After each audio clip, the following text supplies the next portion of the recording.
We're learning more tonight about a former Ottawa researcher accused of trying to export a dangerous pathogen to China. A colleague says Dr. Klaus Nielsen was a respected and renowned scientist.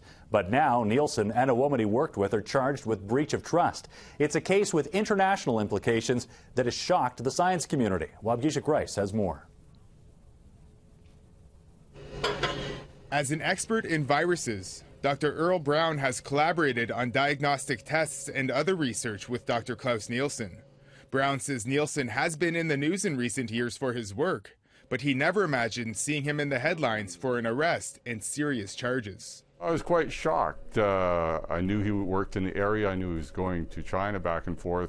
But to hear that he was caught with materials without the proper documentation and was charged with intellectual property issues, I was quite surprised. The 67-year-old Nielsen appeared in Ottawa court yesterday on several charges, including breach of trust and unsafe transportation of a pathogen. Police arrested the former Canadian Food Inspection Agency researcher last October on his way to the Ottawa airport, bound for China. They searched his car and found 17 vials of a dangerous pathogen, the Brucella bacteria, that can infect livestock and humans. Police believe the bacteria would have been used to develop a new test for the brucellosis illness. Experts say there's a potentially higher demand for that in China. In Canada, we've solved that problem. So we have vaccines. Our cattle are clean in Canada, so the market would be more limited, presumably.